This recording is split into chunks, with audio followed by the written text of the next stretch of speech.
February 6, 2009 at approximately 10 p.m., homophobia and bigotry would literally land on my front door.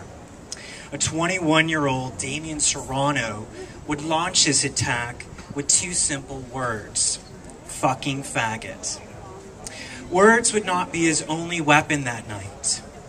After a barrage of anti-gay insults, it was followed up with a clenched fist knocking me unconscious. I came to with a hand in my face, fearing it was my attacker, but it was my neighbor helping me up. My front teeth were smashed in, and blood was pouring out.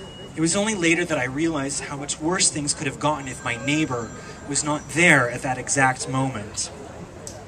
It took 3 long weeks for the police to finally apprehend Damien, who lived only 3 blocks away from me, and only after significant pressure on the police and help from another neighbor. It would take almost a year to see what one could call justice. Despite the facts in the case, the state chose not to file this as an anti-gay hate crime. The filing attorney told me he could have just as easily called me fat, as if that's not an insult, and that it was just words used to insult me in the heat of the moment. At the sentencing hearing, Damien's homophobia would rear its head again, this time claiming it was all my fault, and that all the charges should be dropped. Why? Well, he was scared and threatened by me. He had witness after witness try and testify that he was a good boy, he wasn't homophobic, and I was the big, bad, scary fag.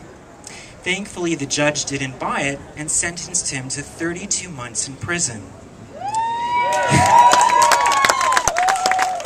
It would take a year and a half and over 20 dental visits to fully restore my smile.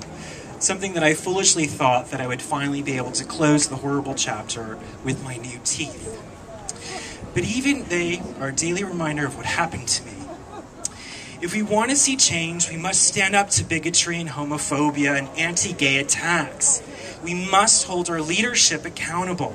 Schools should not be allowed to look the other way as children and young adults are bullied and then claim ignorance when tragedy strikes.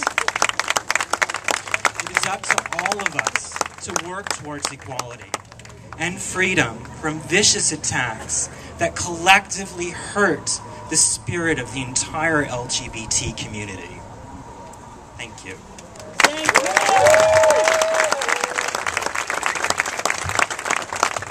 That happened right just